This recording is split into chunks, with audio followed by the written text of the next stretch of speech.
Imagine a world turned upside down. In the year 1241, the unstoppable Mongol war machine crushed a European army at the Battle of Mohi in Hungary. Europe lay vulnerable, its fate hanging by a thread. Then a message arrived from the heart of the Mongol Empire. The great Khan Gadai was dead. The Mongol princes, including the brilliant General Bateau, had to return to elect a new leader. Europe was saved. But what if that message never came? What if Gadai Khan had lived just a few more years? Let's dive into that alternate timeline. With Bata and Subutai continuing their campaign, the rest of Europe would have been a domino rally. The fragmented kingdoms of the Holy Roman Empire, with their heavy knights and stone castles, were no match for the Mongol tactics of feigned retreats. Lightning-fast cavalry archers and devastating siege warfare. Vienna, then the German states, would fall. France, Italy, one by one, the great powers of medieval Europe would crumble. Paris, Rome, all would likely be sacked. The Pope himself might be captured or forced to flee. The conquest would be brutal. The Mongols were known for their harsh methods, while cities that resisted were often completely destroyed, their populations massacred. But those that surrendered peacefully were usually spared and integrated into the empire.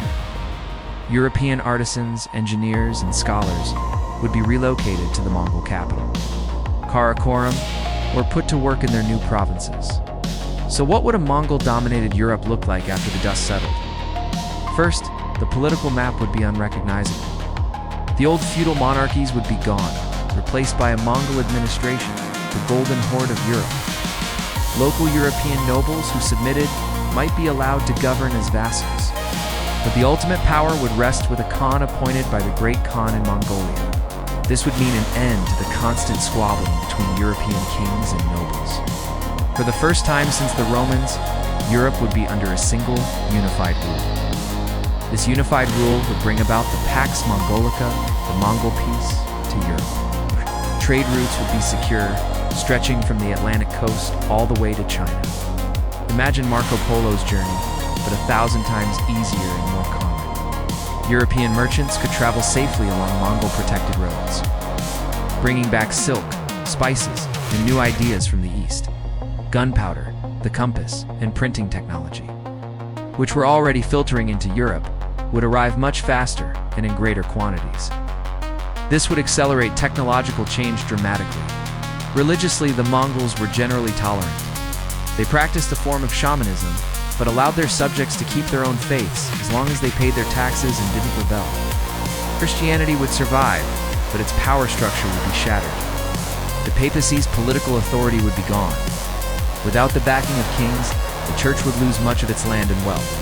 We might see different forms of Christianity flourish, or even new syncretic religions blending Christian and Eastern beliefs. Islam, which was also present in the Mongol Empire, might spread more widely into Eastern and Central Europe. Culturally, the impact would be profound. European art, architecture, and language would absorb Mongolian and Asian influences. Imagine Gothic cathedrals with pagoda-style roofs, or French knights wearing silk armor. The European diet would change, with new foods and spices from the East becoming common. Administrative language might even incorporate Mongolian terms. What about the Renaissance? The Renaissance was born from a rediscovery of classical Greek and Roman knowledge, often preserved in the Byzantine and Islamic worlds. A Mongol conquest might have actually sped this up. By connecting Europe directly with these regions, Mongol rule could have made those texts more accessible. However, the Renaissance was also funded by wealthy Italian city-states and powerful church entities that would be dismantled under Mongol rule. So we might get the knowledge, but not the artistic and philosophical explosion we know. It could lead to a more practical, technology-focused enlightenment instead of an artistic one. Now for the long-term consequences. The age of exploration as we know it probably wouldn't happen. Why would Spain and Portugal sail west to find a new route to the Indies when the land route was wide open and safe under Mongol control? This means no Columbus, no discovery of the Americas by Europeans in 1492. The Aztec and Inca empires might have continued to thrive for centuries longer, undisturbed. The entire history of the New World and the global power shift that resulted from its colonization would be completely different. The concept of the nation-state, which was just beginning to form in the late Middle Ages, would be suffocated. European identity would be tied to local regions, or a new, broader identity as subjects of a vast Eurasian empire, rather than to being French or English. The very idea of Europe as a distinct continent and civilization might blur. Eventually, like all great empires, the Mongol Empire would fragment. The European part, the Golden Horde, would likely break away and become its own independent khanate. Over centuries, the Mongol rulers would likely assimilate, adopting local languages and customs, much like the Normans in England or the Mongols in Persia. What would emerge from the ashes of this Mongol-European empire is hard to say. It would be a civilization that was a true hybrid of East and West, with a completely different technological, political, and cultural trajectory. So, while the Mongol conquest would have been an era of immense destruction and loss, it would have also forcibly unified Europe, supercharged the exchange of ideas and technology, and completely redrawn the course of world history. The world we live in today was shaped by Europe's narrow escape. Had Genghis Khan lived a little longer, we would be living in a profoundly different reality. What do you think would have been the biggest change? Let me know in the comments below.